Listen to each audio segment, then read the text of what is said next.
On today's episode, Mike and Ryan talk about merchandising. Come on, I'll show you. Cheers.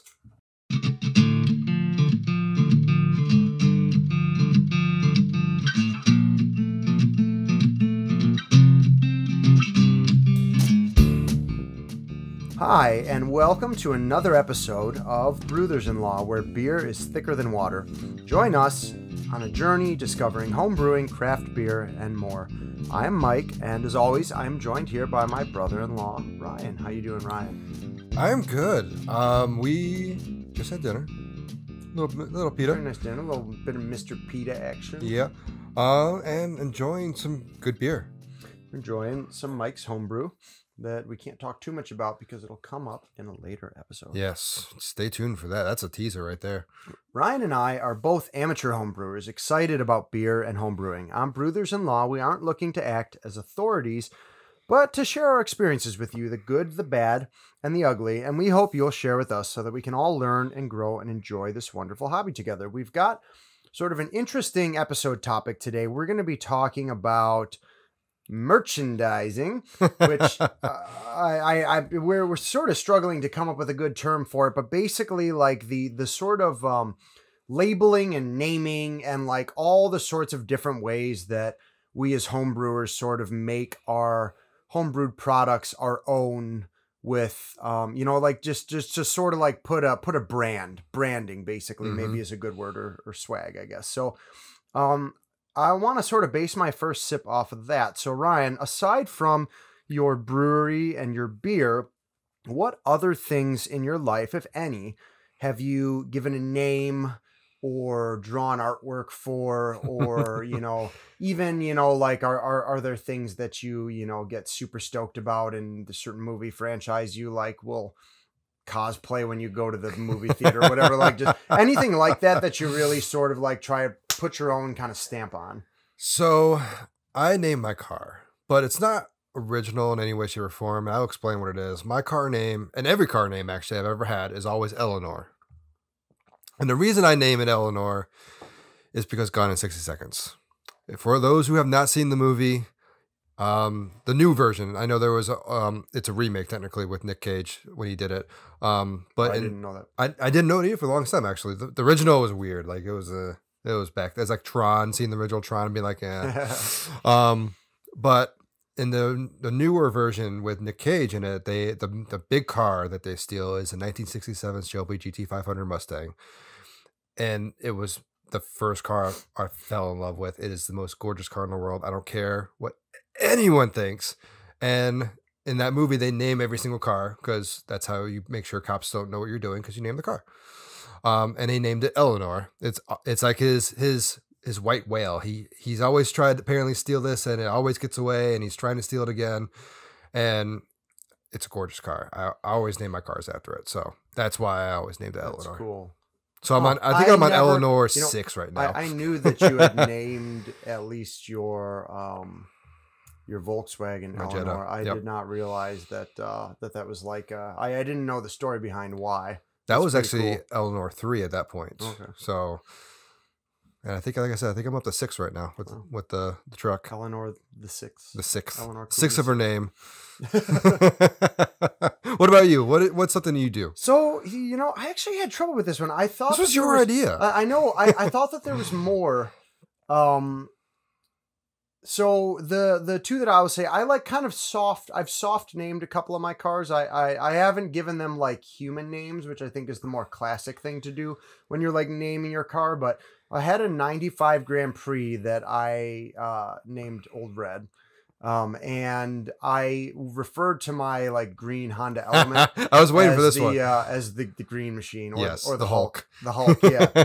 So I guess that sort of counts. The other thing that came to my mind is that I think I forget the order that these episodes release in, but we've talked about it in another episode that like our family does a Hobbit day. Yes. Where we like watch either the Hobbit or Lord of the Rings trilogy. And we'll like make all the, the classic like second breakfast, 11Zs. I think we're good in the timeline. I think this comes after that episode. Luncheon, afternoon tea, dinner, supper. Yes. We make all those Hobbit meals, and it's a really fun little Sibs thing that we do. And so I can get pretty into that. Like I always generally will print and put up like a no admittance except on party business sign. I think there was even a year I like dressed in a, like a collared shirt and a vest to look like a hobbit. So that's like kind of at least adjacent. But and you also asked us why we're late every single time. Yes, because you're always late. No, actually not. We are never late, nor are we early. We arrive exactly when we want to. Yes. So yeah, but as we'll get into, actually, sort of the beer thing really piques my interest in terms of, just kind of like giving each beer its own little personality and stuff. And I think we'll get into kind of how you and I approach that and why. Before we get to that, Ryan, is there any listener feedback that you want to share? I have one. I have one that I wanted to talk on. I gotta find it real quick, so give me a hot second. Here it is, because you appreciate this. So this was a while ago. Good friend Shane. I think I was brewing. Apparently, I was brewing on December. I don't realize I brew in December. But I and our brother-in-law, Brewthers-In-Law, said the smell of hops and grain in the air after you brew beer. And I think Shane was talking about like a nice smell that happens because he was talking about Yule log burning over in the fireplace, and he loves the smell. And I said that, and he replied to say, that sounds quite pleasant. And I have to say, the smell of hops and grains, like walking into a back of a brewery, is such a wonderful smell. Yeah, it is. I really like that smell. Like when you walk into like the back of the brewery warehouse, and it's just got that fresh grain smell and the to hops. it. Yeah. I love after brewing because I brew inside. You brew outside, but when I brew inside, like the smell of everything's still in the air just a little bit. Okay, yeah. Well, Mallory hates it, but I love it. It sticks around in the garage too. You'd be surprised. Oh, really? Okay.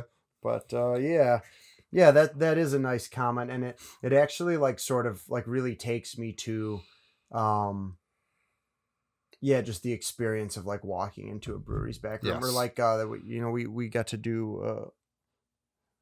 Thorne just bumped the mic for no reason. He does that sometimes. He'll probably hop up here and bump into everything else. But yeah, like I remember getting to do a tour of Dragon Mead and like going into the grain room.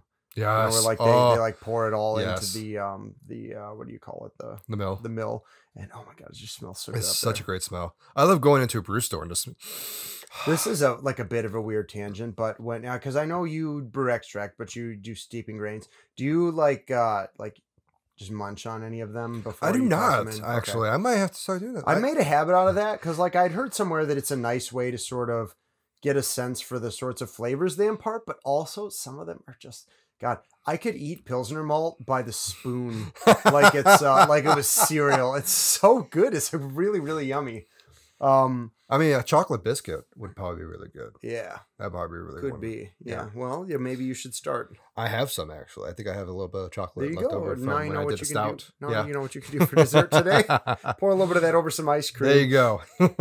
All right. Anyway, back to the topic at hand. And we are talking about what term did we settle on? Like merchandising, homebrew, not marketing, but I said swag, but I feel like that's not right either. Labeling, homebrew, sort of, like just your own little spill, giving personalities to your beers and your brewery. So Ryan, take us away. Well, I'm going to start because I'm going to start with my brewery in general. So, the name of the brewery is Wise Old Owls, and it's actually named after my fraternity. Our mascot, as they would say, is actually an owl.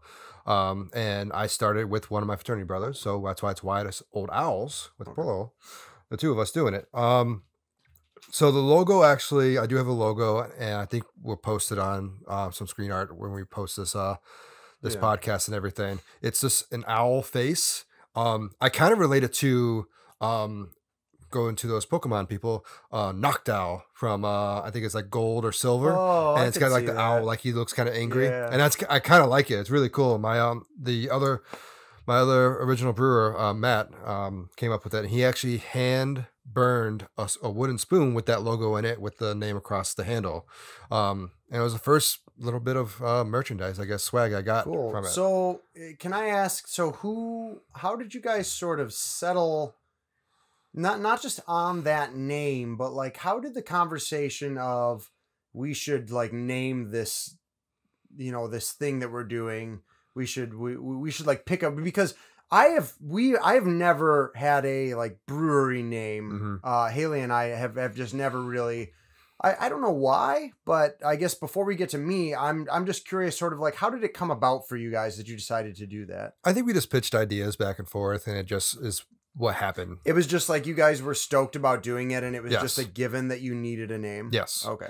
Because And like, so because I think I'm not gonna go into. I think that episode we recorded, it's after this one, but we going into and when you start home brewing, like, and you have your first good beer or even your first beer and you taste this, it's like, oh my god, I want to start a brewery. Let's just do it. And I think that's what it led to. Is like, no, you're right. Yeah, it's kind of like the first small step you take towards that inevitable thought a home brewer has Yes. of like, I should start a brewery. I need to start a I brewery. need a name. Exactly. Yeah. So I will say that when I brewed in, I think it's an easier thing to maybe get caught up in college too, because when my roommate Mike and I brewed in college, we didn't per se have a brewery name, but we did name our nickname for our apartment was the Brew House. nice. Which we would like, even when we weren't talking about brewing, that was just sort of, I guess that's another thing that I named The in house my name, life. yeah. But yeah, that was sort of our like house name, if Yeah. you will. Even like we didn't use it a ton, but that was kind of how we referred to it. Yeah. And yeah. So I guess that's it's not as inventive or personal, but it was still like for our group of friends, we were like really the only brewers. So it kind of was personal on a small scale in that sense. I mean, we weren't when it came to name. We when I was in college too, I lived with a few brothers, and we always named the house that we were in. A lot of times it was just the name off the street that we were on, but there was one that was really good because it was off the street was called Summit, so it's always welcome to the Summit. Nice. Yeah, there's a pub near us. I love the name. It's called the Library Pub. Yes. So you can be like, hey, you want to like meet me at the library? And really that means, hey, you want to come and get drinks at the pub. I love but it places sounds like that, so though. classy Yes. and studious when you put it into text. Yep. So the logo I've kept over the years. So I did have I didn't make this actually. I think I mentioned I brewed for someone's wedding, and they actually made me a brew shirt. Has a logo patched onto it, and it has Master Brewer stitched in as well that they did. And I greatly appreciate that. And I've had a couple. Yeah. I made pint glasses with the You've got the a lot logo of cool etched in. swag, yeah. Well, our father-in-law made you Yes. That was my next a one. handle. Yep. Yeah. It's not up. I gotta fix it. That was new I for need some super Christmas. glue. I need some super glue on it because the bottom metal part keeps coming off. Oh, okay. So I'm gonna go super glue that. But yeah, it's beautiful. And I believe he was that burned? No, it's well, I think Was it's it hand etched? painted. Oh, it's painted. Yeah, Yeah, it's yeah, painted. that's right. That's right. And then yeah. he did stamp it with his he had a brand that he made back in like I think like the 70s. I don't want to age him too much. Sorry, Rich, if I said went too far back. But it's a brand that has his name and it's like made in Michigan and everything else. So like it's his. It's on the back of it. It's really cool. Yeah, it's all wood. He cut it out and then like painted the owl on it. And then he has chalkboard paint on it too, so I can change whatever's on tap instead of. It's pretty sweet. Yeah, It's pretty cool. but the other thing I actually no, I won't go into that yet. I'm gonna let's switch it over to you. I know you do not have a name for brewing, for your brewery. We'll put it Okay. that way. I'm gonna throw this on you. If we had the name, like let's spitball a little bit here. We got a little bit of time. Okay. A couple minutes here.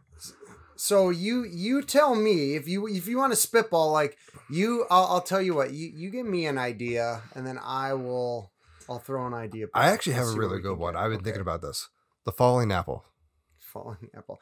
Going with Newton. I've actually thought of the same thing. My one concern is that I feel like it sounds like a cidery more than a brewery. I mean, it means you gotta make some sense. Falling Well, Apple Brewery. Dragon Mead never made mead for the longest time, and then they That's finally started true. making mead. Oh, that's fair. Yeah. So Another thing I thought of, it's like a kind of a nerdier take on the same thing, but like famously Isaac Newton invented, he proposed like three famous laws of physics. And so I thought like if I wanted to be super ostentatious, a name like Fourth Law Brewing would be cool. As soon as you said laws, I'm like, Fourth Law. Yeah. 4 ingredients for your beer. Also, it's the fourth. Oh my one God, I didn't beer. even think about that. There you go. Yeah, or Law of 4 or something like Yes. that would be cool. Man, so maybe that's just what we should go with. I'm not saying. I think we got some. It just takes that little bit to get you going. Especially you guys have so many good beers. You just got to put a label on that. Like Well, I appreciate you because you guys put a label on each beer. Well, I mean, because you've done a couple labels for me, but like having that logo, the Wise Old Owls logo in there still. A couple. So you've done quite a few. Excuse me. Yeah, I apologize. That was a lot of work. That was a big Christmas gift. We'll get into that in a little bit. Yes. But for Christmas this year, I sort of, I one of Ryan's gifts from us was a manila envelope that just said Wise Old Owls Brewery marketing portfolio 2021. And literally it's a sticker, whether it's for like a mead, it's a bigger sticker, or if it's a bottle, it's a little smaller to go onto the tap handle or on top of a growler. He does an amazing job. I'm looking at one because we just did the mead episode. The Great to Kuhn mead is just an amazing sticker. I love it. It was the first one you did for me. Yeah, that was my first one. But yeah, it's so the thing for me that I think is always, and it's silly because I'm willing to give my beers a super pretentious name and like a logo. And we even just took some, I've been dabbling a bit in mineral additions to my water, like getting into changing the water for the beers that we brew, the water chemistry. And so since I had all the minerals lying around, we just made basically a San Pellegrino clone. Oh, so yeah, you were saying just like took the water, and San Pellegrino publishes their mineral profile, so we just matched it and then carved up some tap water. And I even like have a name and I called it Little Italy because, San Pellegrino. And I have this picture of like an aqueduct. And that's fine, even though that's like super pretentious. But I feel really self-conscious about giving a name to my brewery. And I don't know why. I don't know why I can be so okay with one, but not the other. I just love coming up with the names. Like naming things is just a fun thing for me. So that's why when we came up with the brewery name, it stuck and it was perfect for us. And it is a cool way, like, because I enjoy, like all the labels I made for you, like just finding, there's just something really cool about having the like brewery logo on it in the corner or whatever. It's it's just like one thing that's like consistent across all the products. See, what you do is you do like a shadow of a man sitting underneath the tree, but instead of the apple falling down, he's just drinking a beer. Yeah, actually something like that would be cool, where maybe like the logo makes reference to Sir Isaac Newton, but it doesn't, it's not named after the percolating apple. Your ideas. But yeah. Like We'll just have to, as we continue recording and drinking, we'll have to see what else we can come up with. Now let's go to the beers themselves. You have some great names. Yeah, so I was gonna say, like, you and I both name all of our beers. Yes. But I feel like this is if you get sort of more stoked about, or you've like sort of historically gone more into like the sort of naming and branding of your brewery, if I can use the term. I get really, really into naming and like sort of theming my beers. So like, oh, I'm right there with you. Don't worry. Yeah, it's just it's fun. Like I think, at least for me, when I drink a beer, there's one line which is just like a clever pun. I love a clever pun. Yes. You can get me to order a beer if the pun's good.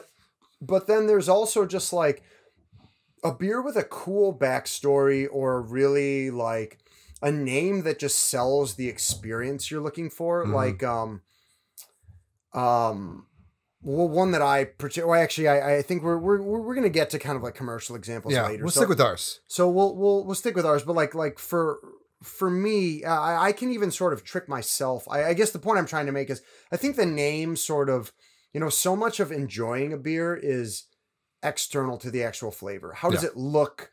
What's your mood like? What are you in the mood for? What are you expecting? If you're expecting something really good, a lot of times it's going to sort of pump the beer up in your mind. And so I think that's part of the reason for me. It's like, even from the time, sometimes I'll develop a recipe around a name. Ooh, yeah. I haven't brewed any of those yet, but I have had like, especially for IPAs, I'll just think of a clever name and I'll be like, well, that name, the one example, actually, I wrote a recipe, Ryan, you'll like this, but I wrote a recipe using all hops with sort of space themed hop names so that I can call the beer CU Space Cowboy. Nice. And it's like, it's basically like a West Coast IPA, but I started from the name and then was like, I looked up all of the hops that have spacey names and settled on Challenger, Apollo, and Galaxy and was like, okay, well, this doesn't sound too bad. I guess I have to use these hops and I hope they're good together. and I think it could be pretty good after doing some research on the flavors. But yeah, that's like kind of a weird outlier. Just like, have you ever done that? Starting with a name and then backtracking to like, what can I sort of backfill? What beer can I backfill? No, I have not. I don't think I have. Most of mine, I come up with the beer first and then I think of the name to go with it. Which I think is by far more traditional. Yes. And I think that is sort of, so the one example that sticks out to me, and this probably our most ostentatious, but it's our like Rhine River Kolsch style ale. Mm-hmm. And the reason that I named it that is obviously like Kolsch is brewed in Cologne. Yes. True Kolsch has to be brewed around the Cologne, Germany area. And Haley and I went to Germany when I graduated, and the experience, I have such vivid memories of like sitting on, we had a nice hotel like this. We found this neat little like steel of a hotel, this like small little historic place that was right in the Rhine River. And I remember like, man, Rex is having some trouble upstairs. Yeah, but I remember just like being there and being able to see the Rhine and sitting in a beer garden and drinking Kolsch. And it was an amazing experience. So like, I really, really wanted and still want our beer to taste close enough to remind me of being in Germany. Like, I don't want it to be Americanized in any way. I would love for it to taste thoroughly authentic. So like that name sort of helps me, like it helps me enjoy it more, just like to sort of have that association. Yeah. And that one I think is my one beer where like the name really helps me sort of enjoy the beer more in a way. Yeah. Do you have anything like that? Again, no, because like I usually come up with a recipe and I look at the recipe. I'm like, okay, so like for one, I made a coffee blonde and I added toasted coconut and white chocolate to it. It is similar to like a White Russian, so I'm like, okay, White Russian, dude, and I just that's what it's called. It's just called the Dude. The Dude abides. Yes. So all the Lebowski fans out there. I guess for you, I could see. So you have your Kolsch, your cucumber Kolsch, you call all damn day. Mm-hmm. I could see that sort of being one where it's like the name just makes you want to come home from work and grab one at 4:00. Yes. Because it's right in the name. It's an all day or it's hot. Yes. And it's 11 on a Saturday, and you maybe wouldn't have started drinking beer already on another Saturday, but you're like, all damn day. Yeah. Why not? Like I could see that one for you being the one where like the kind of the name and the theming around it maybe affects the way you consume it. Or like the other one that I made up on the spot was we had an episode about it, was the Irish complexion. So I literally did a cream and a red ale together, and I'm like, okay, how does this work? What idea? And I'm like, Irish complexion, because us Irish are very pale people. So there you go, cream ale and it's red. Yeah. And I think so. It's one thing to have, and so I've talked about kind of that one example for me is like nice for me, right? It sort of it enhances my experience. Really, most of the reason I name things is to enhance the experience of like other people. Yeah. So if they're trying a beer for the first time, like I'll use another one of yours as an example. IPB, a lot of your beers swear, but Impatient Bastard. That's the only one. All damn day. That's okay. True. Damn is not a swear. Yes, it totally is. Check out the Netflix show. They actually do a show with Nick Cage hosting it, which is just weird, but talking about curse words. And it's like, damn is like the one. It's like, Is it really a curse It's word? it's a like, borderline one. Yeah, it's kind of like hell. It's like a biblical curse yes. word. It really is. Yeah. Anyways, but anyway, so that one, just kind of that sort of gets into something that I think is big in craft brewing, which is the idea of like people like to have like a sort of down to earth story about a beer. You know what I mean? Like people love when craft breweries have this like, you know, grassroots start. We started in our garage kind of like thing. And it's funny, like that beer's named after the fact that like it's a superhuman thing. You were just really impatient to have that beer ready, right? And that's where the name came from. Yep. And that's just fun. I think that like sort of gives anyone who drinks that beer a look into your personality. Mm-hmm. Whereas like something like All Damn Day gives, or like for me, like we named my Cal Common Trampled Underfoot because it was just based on me watching like Kaylin just our daughter just like our toddler daughter just run over our dog. Well, even who was 60 pounds and has no business getting run over. You also have Firstborn. Yeah. So like I mean, Firstborn also is like directly named after her. So and Secondborn will be coming. And yeah. Yep. We'll be making that in the next month or so. Oh, really? This baby's coming up soon. Yeah. But yeah, I think all of those sort of fit one side of things, which are, you know, give the people who are drinking kind of an idea about the identity of the brewer, which is cool.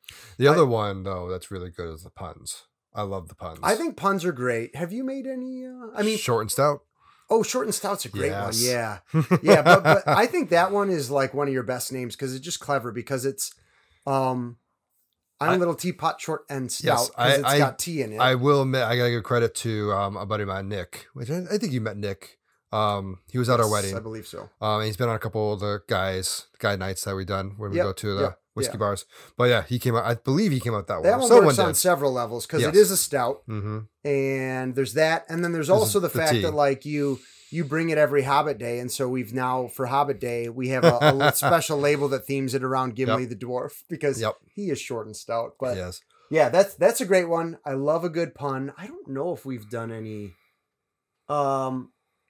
Like pun, grapefruit dye is probably the closest. We have. Like that's a great one. That is a great one. More of a Weird Al reference than but still pun. But yeah, I think then that's sort of there's puns, and then there's like gives you an idea of what to experience. So like your All Damn Day Kolsch, kind of like Founders All Day IPA, sort of similar name. Yeah, similar. I kind of based it off it. But they both like they give you this idea. You go in with an expectation like this is going to be light and crisp and refreshing. It's going to be great on a hot summer day, and I'm going to want like 17 of them. Yes. Well, it's Kolsch, so yeah, you expect that. Exactly. Yeah. But I think that is sort of an example of using naming to kind of inform the drinker of what to expect. Like Bell's Hop Slam, great example to get into a commercial example. Like it's going to punch you in the face with hops. That's what it's going to do. Like that is exactly what you get. And so the name helps to inform people. No one's going to go into that expecting to not get hops. If you don't like hops, you probably won't order that beer. It's informative. Well, what other good names? What other names have you beers? Because you have one. Your wit beer, I know it was based off of music. The Thin White Duke. Yes, it's a David Bowie thing. So I think that's another great thing that we haven't even touched on yet.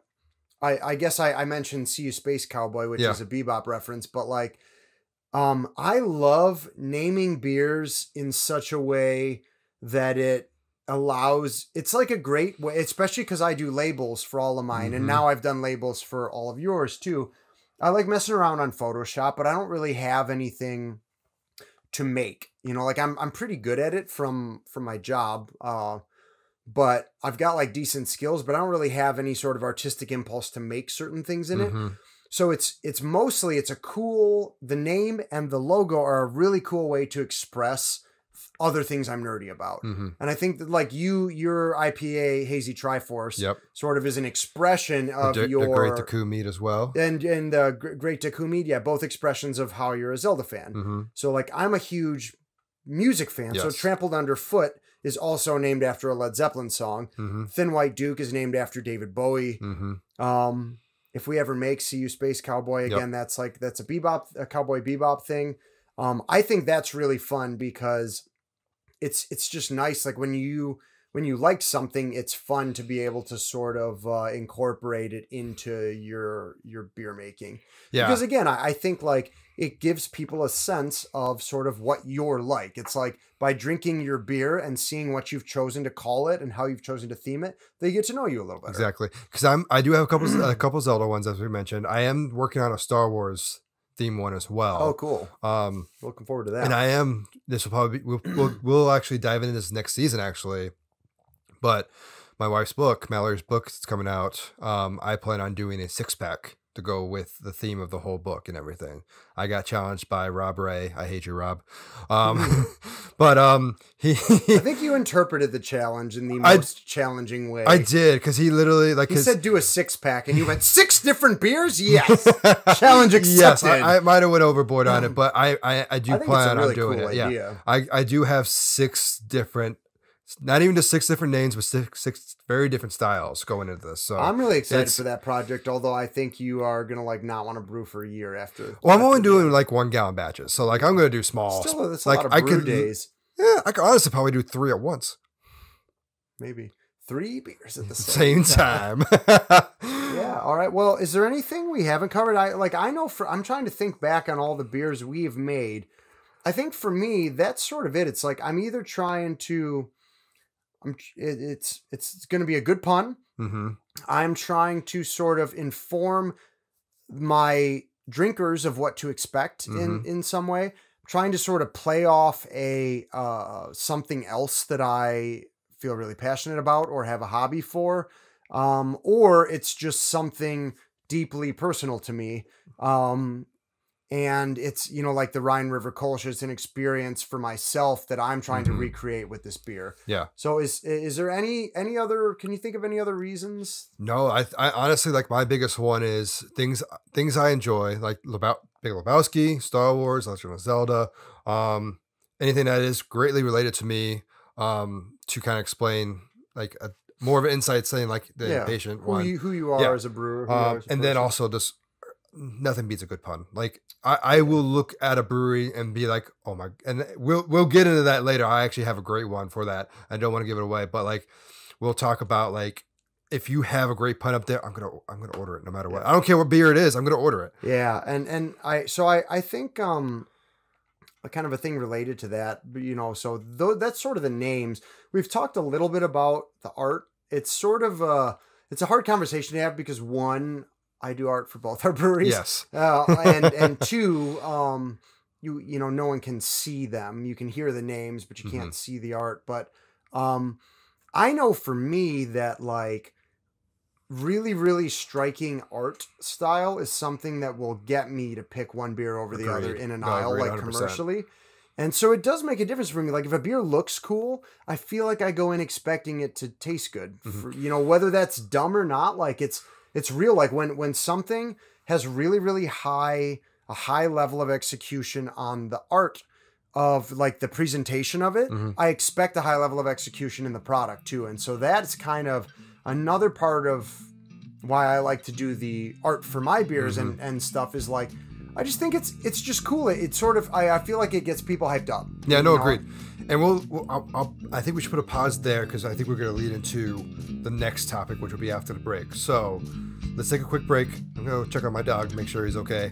And we'll come back. Cheers. Cheers.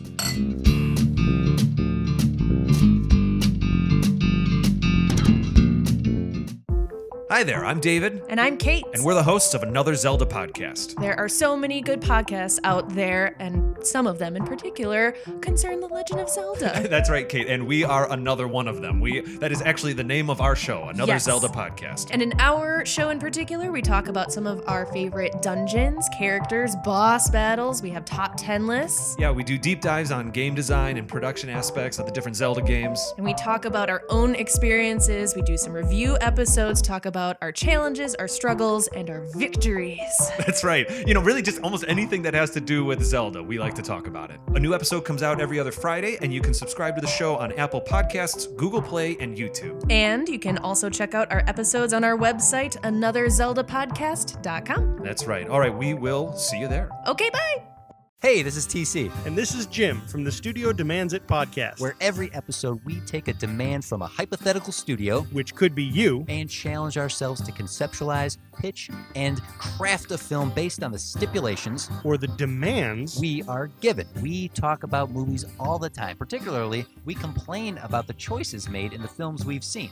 We're nerds like that. And, of course, like any good nerd does, we automatically assume that we could do better. Even with the demands and restrictions that clearly must have been put on by a production. So head on over to studiodemandsit.com and listen to our previous library of episodes. Our library of previous episodes. Our precious library, Jim. Our library of precious episodes. You're a pirate, Smeagol. Okay, so head on over to studiodemandsit.com to listen to our library of episodes. And submit your demand for a future episode too. So go do that. Okay, bye. Okay, end of ad.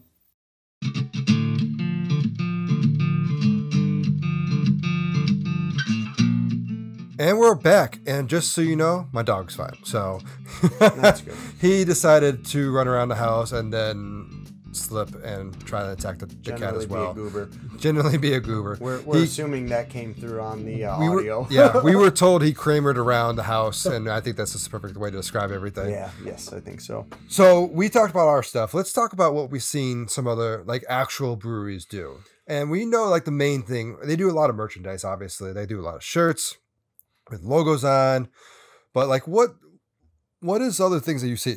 Well, I was going to say, I think that just on a broad level, it's sort of important, like, for a brewery to have recognition, I think having a distinctive flavor, like, if you saw a shirt that was all black in all, like, white sort of line art, there was a gargoyle holding a beer on it, you'd know that was a Stone shirt, Yes, right? most likely. Because all of their beers have that. It's Yes. like they're all a little bit different, but like they've got a really strong brewery flavor that sort of feeds into who they are. Yeah. I personally like. I'm also all for breweries that like will kind of go all over the place with their. I do theming. too. As I'm long- with you on that As long too. as the quality's up there, but like I think that having sort of a brewery flavor is really cool for kind of name recognition. Yeah, no, agreed. And so Stone that's one. Like I really like their sort of look. I like that they tend to stick to the black and white with just little splashes Basic, of but color. still like known. Yeah. But like the gargoyle is just so striking and so different from a lot of Everything other else, breweries that I've seen. Yeah.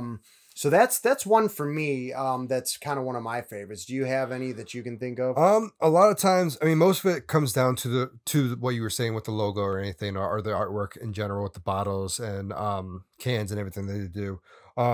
A big thing also is what we were talking about just before with our stuff is naming their beers, and there's a lot of good places that do a great job naming their beers, or just like a weird name that you would never come up with in Something your life. that kind of pulls you in to Yes. go like, well, what's that? Yeah. Yeah. So like, who is it? Three Floyds does a lot of like random weird names to go with their stuff that has nothing to do with what they brewed, but like, Yeah.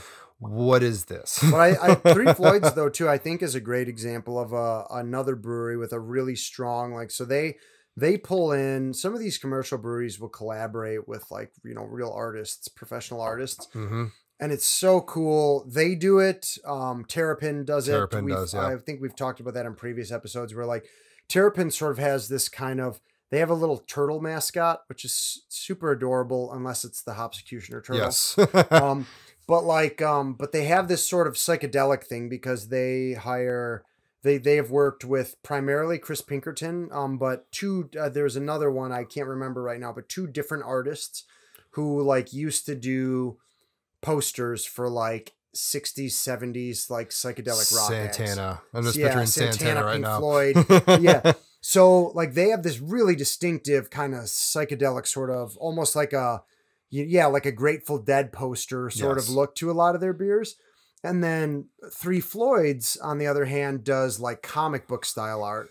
It's So they still have very ones- psychedelic though. Yeah, it is, but it's very it's like very colorful and wacky, but it's like if you look up like the logos for Zombie Dust or Mhm. Alpha King, it is this very sort of comic booky, almost like these kind of like graphic novel almost. Yeah, they have a lot of these sort of like the zombie dust dude looks like something out of Lovecraft or something. I think the Alpha King one maybe does too, but yeah, they're just really, really cool. But again, it's this unified style where like they have another beer called Gumball Head, which has this really weird, it's like an epic looking cartoon cat with guns in a astronaut's helmet or something. It's like really bizarre, but it's like, it's way different, but it's still kind of like on their brand. It's still vaguely comic book looking, and they've still got like the same sort of really striking color palette and stuff. Yeah. Also fantastic beer, like all of their beers, but yeah, it's another really, really cool example of a brewery that sort of has like a unified theme. I think a lot of breweries do everything right with their stuff, because even someone as like I love Dragon Mead. Dragon Mead's a great brewery near us and everything. It's not really out and about we anywhere. We talked about them once in an episode. We've talked about them a couple times, but like their logo it's not like super in your face, super anything else, but it's a nice classy logo, and it's perfect for them. But they've expanded a little bit. They've gotten the dragon more involved and everything else. Yeah. I think they do a really good job with their branding. I think that's an important point too, that it's like, it's one thing to sort of go out on a limb and have people go like, huh? And make them want to check out your beer. But you don't have to do that. It all depends on what you're trying to communicate. I think a great example, so like Dragon Mead is a great example. Like their whole hashtag thing is true to style, right? So they brew a ton of different types of beer, and what you should expect from a Dragon Mead beer, if it says it's a Hefeweizen, you're going to get a kind of true to style, hopefully similar to what you would get in Germany version of a Hefeweizen, or like stuff like that. They do a lot of unique, interesting styles. And I think another great example is like take Bell's. Their amber ale is named Bell's Amber Ale. And I think that is actually a perfect name for that beer, because what they're going for is like a really classic American amber. It's like a textbook. If you're trying to make a good American amber, drink Bell's Amber Ale and take notes. That's the sort of beer they're going for. They're not trying for anything weird. They're not trying to hop it more than normal.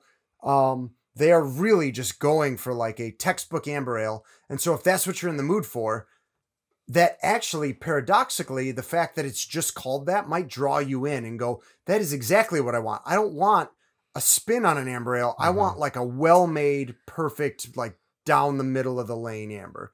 And so I really think that there is also, sort of on the other side, a role for more reserved marketing, if that is the experience you're trying to communicate to the drinker. I will say a brewery that does a great job in doing both of those like type of branding is Sam Adams.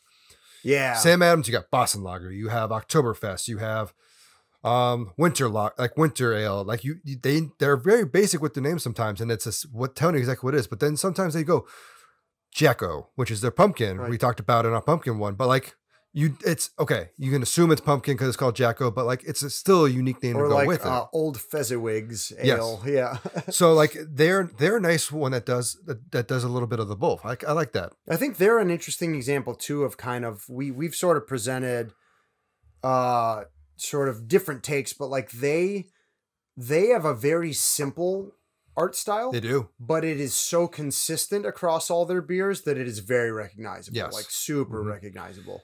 You can, and there's nothing wrong with that. I think sometimes simple is better. Yeah, well, and I think they're trying to market themselves not as like like Oddside, for instance. I think that's a more local thing, but they specialize in kind of crazy brews, and it shows in like the font they choose, in the way that in like the art design for all their beers. Sam Adams is trying to kind of be more of like a standby. Like you can always count on us. We're not that we're not doing interesting things, but like we're your standby. You can try these weird ones, but come back to us when you want like something that's going to be made consistently well. That's kind of the I think the message they're maybe going for, and this sort of classic American in quotes sort of flavor, which is why they choose the fonts and the simple sort of marketing that they choose. Now I'm going to curve this on to you. I want to see what you think. If you realistically, we won't go like crazy. Like I want like something crazy, but if you wanted to merchandise, which we know you don't, you haven't named your brewery, but like if you wanted to do something with your artwork, maybe we have. But like any of the designs you made for the beer, what would you want to commercialize so far? Like actually have something that you could like not sell, but like have to wear or have to give to someone. That's interesting. Yeah, because perhaps because we haven't named our brewery, we don't really have any of that kind of stuff right now. I will say I don't want one because I think it's like very specific to you and it came out of a really specific thing that you did with specific friends, but I love your Brewers shirt.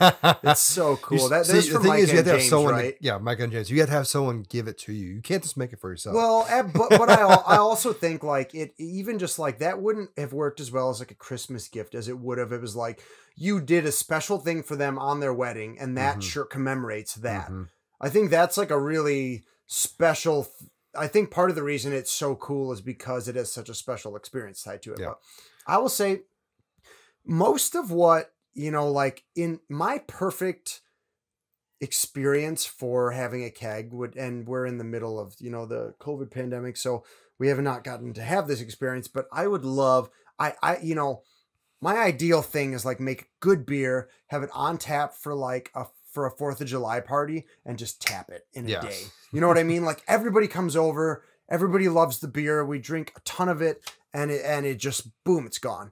So that sort of experience, like people coming over to my house and having my beer, that is what I really, really love about brewing. And it really sucks because we've barely gotten to actually do that outside the family because a lot of our renewed interest in brewing has been during the pandemic. But so going along with that, I would say something like maybe coasters. Ooh, so like we've got our like Dragon Mead taps still, and I just use the little circle stickers.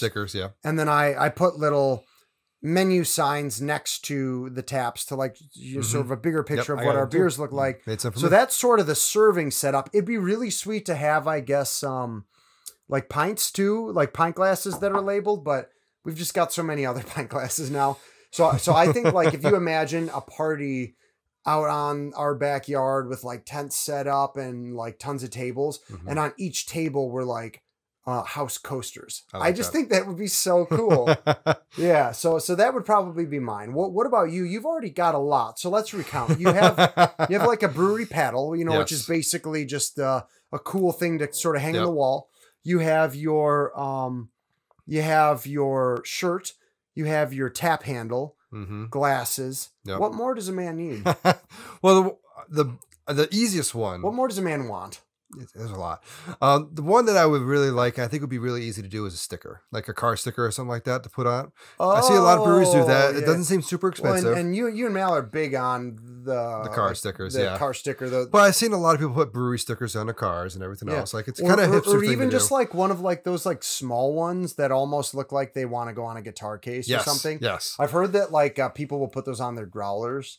Oh, yeah. Like if you have like a reusable growler, they'll just fill the outside of that up with brewery stickers. But I've been inside a couple of breweries and like you can see like they'll put stickers on like the door to the freezer and just I'm trying to think what it's called, like a collage of just stickers from everywhere. And you kind of look through like, oh, I know this one, I know this one. That would be cool. Yeah. The other one that I would love to do, and it's a little more off in the air, it's harder to do, more expensive, is shirts. Like I'd like to have a shirt with just a logo on it. I think it's just a little pricier to do. Not like a head brewer shirt, but like a t-shirt. Shirts for your fans. Exactly. Yeah.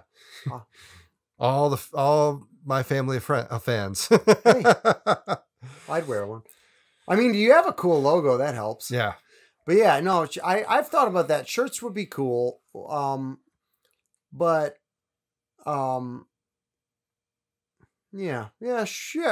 Shirts would be cool. Yeah. Because I like the coaster idea. I think that I didn't even think about that. That's a really sharp one. I think your owl would actually work really well on coasters. But yeah, I think it all just depends. Yeah, because that's more of like a you can sort of think about the brewery outside of the party. But the coasters for me would be like very much like they would sort of enhance the experience at an event. Agreed. Where But then- the beer is present. but then- and that's like one of the things that's most important to me. Or again, would be if we could have. But people do parties. collect coasters. I collect coasters where we go. So like So do I, I want to yeah. put something together with it eventually. Yeah, But yeah, like, I love. and I think you have. Oh, Mitch does that too. Mitch and Allie do that. They have like a whole little collage of different coasters that they've been to at different places. Yeah.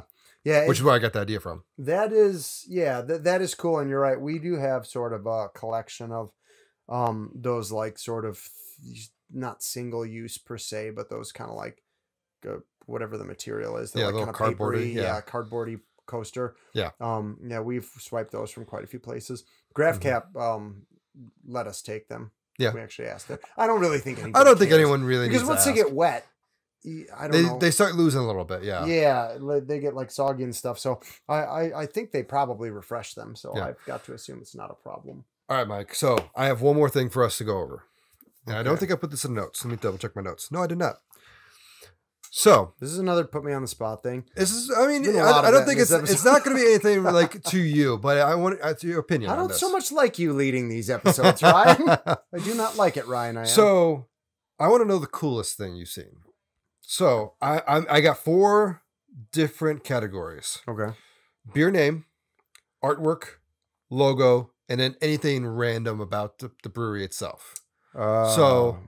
Is this like quick fire? You can go quick fire. Okay, I have a follow up for you. Actually, can I add a 5th Go to for it. this? So coolest beer name, right? That's yours.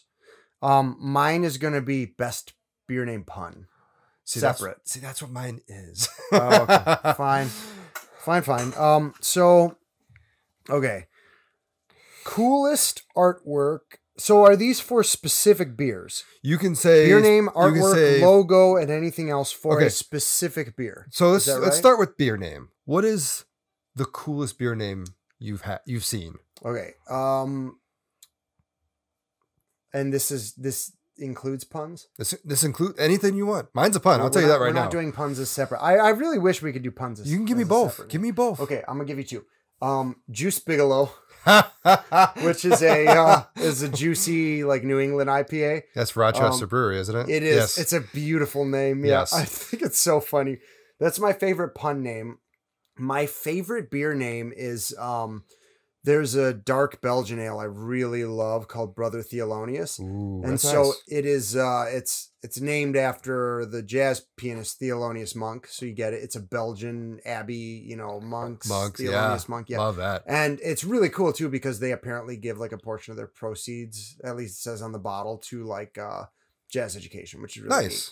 So it's like a cool, thoroughly American spin on a Belgian beer. It's like even like where they're giving the money to an American foundation that Mhm. teaches American musical tradition. Yeah. Very cool. I like that. So that's probably my favorite there.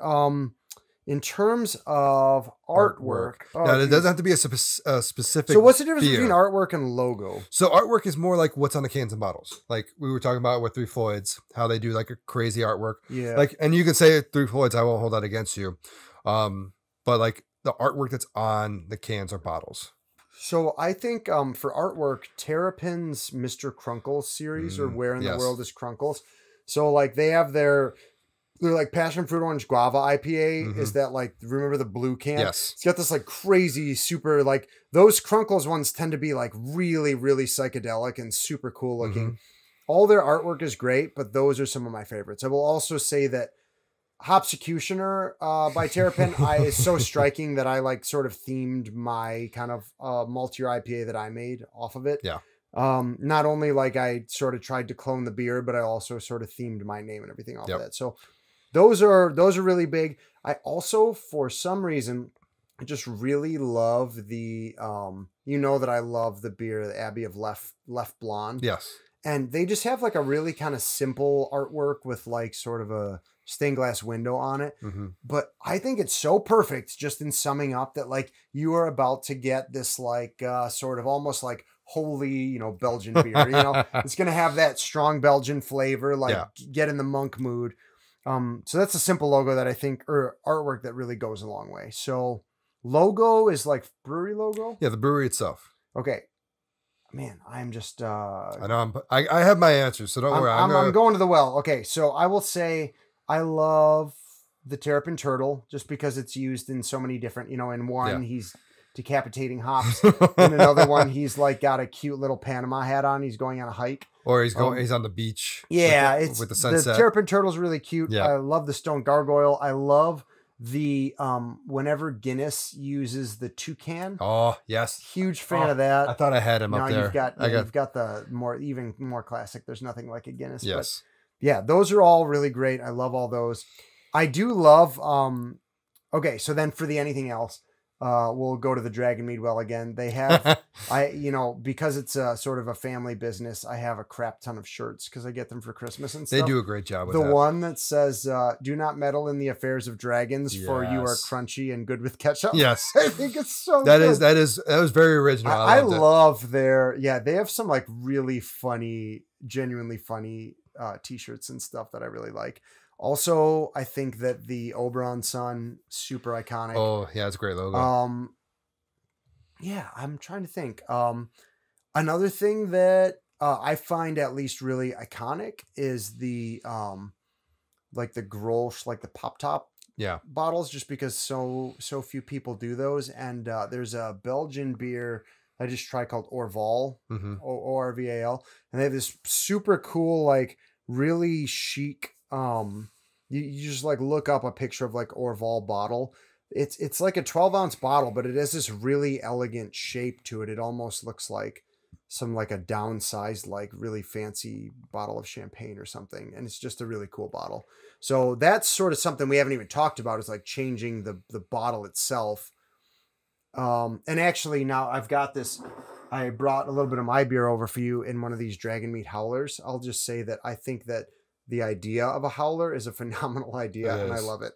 And theirs looks really nice. Yeah. But I just love that now they're making half growlers because it's so much less to it's commit 2 to. beers, yeah. So much less to commit to. It's perfect. Okay, how about you? Go through the 4. Okay, so beer name is a pun, and it's the greatest pun I've ever heard. Still to this day. I'm not a huge fan of this beer style, but I saw it and I bought it, and I don't care. By the Sour of Grayskull. I believe we're on the west side of Michigan, on the other side of the state from us, and we went to this brewery, and I sat down, I looked up, I saw it on the chalkboard, and I was just like, that beer. That's the beer I want. I love it. It was good beer. I'm not, like I said, I'm not a huge sour fan, but like it was a good beer.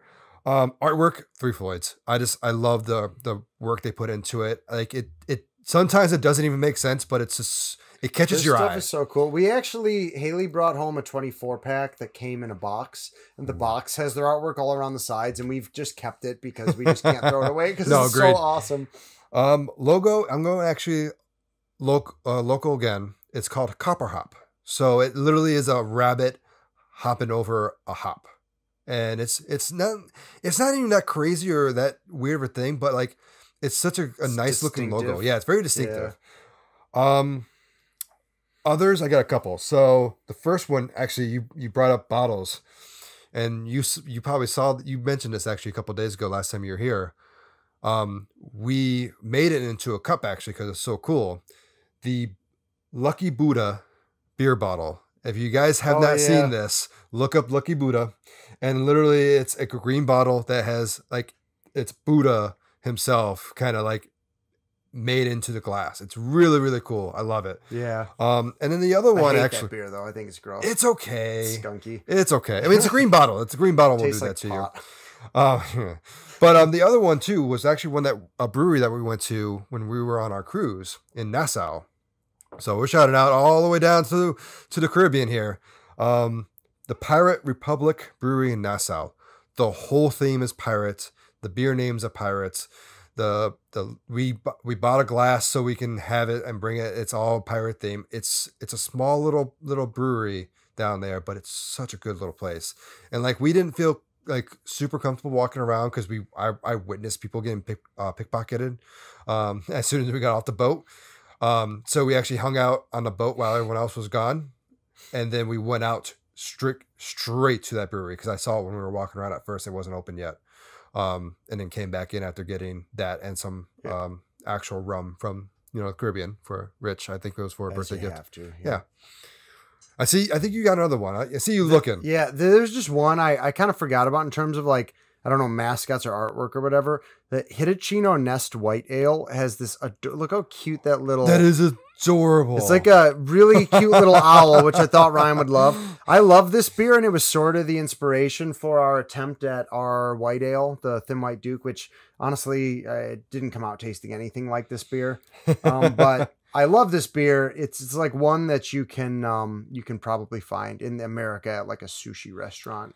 You'd be likely to come across it, or like a hibachi grill. Mm-hmm. But yeah, love that one too. Also, I thought of going off the distinctive bottle thing, Red Stripe, the beer in the short, ugly bottle. It is so bad. Also, I don't love it. I don't love the bottle really, or the beer, but like it is very distinctive. It's a distinct. It's kind of like the OG Coors as well, like that same style bottle. It's just kind of a little stouty. Still a short, stout one. Short and stout. Nice plug. I know. Actually, I was just realizing another one that kind of plugs in. An actual blue beer. Like, we were talking about this on the St. Patrick's Day episode where trying to make green beers. You add blue to your yellow beer and it makes green. But this beer is literally blue. Oh my God. I've seen like a commercial for this. This is like a new beer. I think it's an IPA, right? No, it's I don't know if it's, this one's from Japan, I believe. So it is literally a blue beer, and like from what I understand, like they completely filter out everything. Like the color is completely gone, and then they add everything into it. Like I don't know what they do to get all the color out of it to make it like a clear beer, but then they add the blue to it to make it the blue. Because I thought about doing, for those Star Wars fans, the blue milk from... So I wonder though, if you were to make some kind of a wheat style beer, you can make really pale beers, or like find you wouldn't be able to get away with this with liquid extract because that tends to be darker, but like find a super pale Pilsner malt, make a 100% Pilsner malt beer to just be like as pale as possible and then make it blue. Maybe that would work. You might know this one, the Erdinger Brewery. It looks like Germany or maybe Switzerland. No, I'm not familiar. It is a wit beer, I believe. So it looks like it's the same thing. It's straight blue, but it looks like it's definitely German. Oh my God, or that's Austrian. cool looking. Yeah. But so again, so that'll be a primarily wheat beer because like if you use a lot of white wheat, that is really, really pale. Yes. So that's a great, like if you've ever had like a Berliner Weiss or super strawy. So that would be a good base if you were looking to add colors, because it's not even quite colored enough to be truly yellow. If I do that, the blue milk beer from Star Wars. Dude, that would be really cool. Give it a try. I'd love to see it. All right. See, I put you on a spot, but yeah, I feel like No, that was cool. That was cool. I like that. So, So I think with that in mind, that was kind of a fun episode. I like talking about this sort of stuff. So if you have any thoughts on the episode, on the first sip, if you want to share the clever name you came up with for your car, that's based on a Nicolas Cage movie, you can find so many us Nick Cage movies to choose from. On Twitter at Brewthers-In-Law, all one word, or also on our website, brewthers-in-law.com. Ryan, where else can people find you? I am, for anything brewing related, I'm on Twitter at Wise Old Owls Brew, just simple name. And if you want to reach out to me personally, I'm on Twitter as well at Rambo Kuhn. And that's pretty much it for me. I think this was a fun episode. This was a lot of fun. Yeah. Like I said, I like making our labels and stuff. I like talking about them. You put a lot of work. I am very happy and very excited to have the stickers that you made. Man. Yeah, this is just something that it's fun. It really is just fun. It's like almost like a side hobby onto the hobby. Yes. Right?